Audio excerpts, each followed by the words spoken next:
जरा कल्पना करो, एक नदी के किनारे हजारों साल पहले एक ऐसा शहर था जो आज के किसी भी शहर से कम नहीं था। पक्की सड़कें, बड़े बड़े भवन और एक राजा जिसका नाम आज भी करोड़ों लोगों की जुबान पर है। लेकिन क्या ये सिर्फ एक कहानी थी? क्या ये सिर्फ एक धार्मिक ग्रंथ का हिस्सा था, या इस धरती के नीचे दफन है एक ऐसा सच जो पूरी दुनिया का इतिहास बदल सकता है? अयोध्या की मिट्टी में पुरातत्वविदों को मिले हैं ऐसे सबूत जो 10,000 साल पुराने हैं। क्या राम एक काल्पनिक चरित्र थे? क्या रामायण सिर्फ एक महाकाव्य है, या ये इतिहास की सबसे बड़ी सच्चाई है? आज इस वीडियो में हम उन सवालों के जवाब ढूंढेंगे जो सदियों से अनसुलझे हैं। सोचो, अगर राम सच में थे तो उनका राज्य कहाँ था? उनकी अयोध्या कैसी दिखती थी? अगर रामायण सच है तो वो घटनाएं कब हुई? 5,000 साल पहले, 10,000 साल पहले या और भी पहले? और सबसे बड़ा सवाल, अगर इतने सबूत हैं तो दुनिया के इतिहास की किताबें अब तक चुप क्यों रहीं? नासा की तस्वीरें, समुद्र के नीचे डूबे शहर और हजारों साल पुराने ग्रंथ, ये सब मिलकर क्या कहते हैं?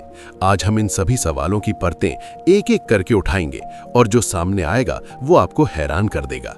लेकिन उससे पहले, अगर आपको भारत के छिपे हुए इतिहास के ऐसे राज पसंद हैं जो कहीं और नहीं मिलते, तो अभी इस चैनल को सब्सक्राइब करो और घंटी दबाओ ताकि कोई भी वीडियो आपसे छूटे नहीं। अयोध्या उत्तर प्रदेश का एक छोटा सा शहर, सरयू नदी के किनारे बसा हुआ। लेकिन ये शहर इतना छोटा नहीं है जितना दिखता है। इसकी मिट्टी में हजारों साल का इतिहास दफन है।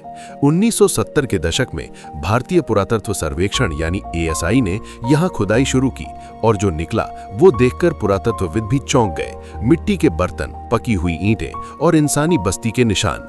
ये निशान कम से कम 2,700 साल पुराने थे। लेकिन ये तो सिर्फ शुरुआत थी। 2003 में इलाहाबाद उच्च न्यायालय के आदेश पर ASI ने एक बार फिर गहरी खुदाई की। इस बार जो मिला वो और भी पुराना था। स्तंभों की नींव, मंदिर जैसी संरचनाएं और सभ्यता के स्पष्ट निशान। रिपोर्ट में लिखा था, यहाँ पर एक विशाल भवन था और ये भवन हिंदू वास्तुकला की परंपरा में बना था। यानी अयोध्या सिर्फ एक धार्मिक आस्था का केंद्र नहीं, ये एक वास्तविक ऐतिहासिक स्थान है। अब असली सवाल ये है, रामायण कब लिखी गई और उसमें जो घटनाएं हैं वो कब हुई? वाल्मीकि रामायण में तारों और ग्रहों की स्थिति का बहुत विस्तार से वर्णन है। पुणे के एक वैज्ञानिक डॉक्टर PV वर्तक ने कंप्यूटर की मदद से इन खगोलीय स्थितियों की गणना की। उनके अनुसार राम का जन्म 7,323 ईसा पूर्व हुआ था, यानी आज से लगभग 9,300 साल पहले। ये दावा सुनकर चौंकना स्वाभाविक है, लेकिन ये गणना खगोल शास्त्र पर आधारित है, कल्पना पर नहीं। रामायण में वर्णित सूर्य ग्रहण, चंद्र ग्रहण और ग्रहों की दिशाएं, ये सब उसी काल से मेल खाती हैं। एक और शोधकर्ता डॉक्टर नरहरि आचार्य ने भी प्लैनेटेरियम सॉफ्टवेयर से इसी निष्कर्ष की पुष्टि की। तो क्या विज्ञान ये मान रहा है कि राम 9,000 साल पहले जीवित थे? ये सोचने वाली बात है। अब बात करते हैं उस सबूत की जिसने पूरी दुनिया को हिलाकर रख दिया। भारत और श्रीलंका के बीच समुद्र में एक पुल के अवशेष है। इसे एडम्स ब्रिज या राम सेतु कहते हैं। ये पत्थरों की एक श्रृंखला है, लगभग 50 किलोमीटर लंबी, जो दोनों देशों को जोड़ती थी। नासा के उपग्रह से ली गई तस्वीरों में ये पुल साफ दिखता है और ये कोई प्राकृतिक संरचना नहीं लगती। 2007 में अमेरिकी अंतरिक्ष एजेंसी की तस्वीरें सामने आईं और पूरा भारत इस खबर से हिल गया। जियोलॉजिकल सर्वे ऑफ इंडिया के अनुसार इस पुल की आयु लगभग 7,000 वर्ष है। लेकिन कुछ वैज्ञानिकों का कहना है कि ये पुल 1.7 मिलियन साल पुराना है और ये प्राकृतिक है। दो अलग अलग दावे, दो अलग अलग सच्चाइयां और बीच में एक ऐसा रहस्य जो अब तक सुलझा नहीं।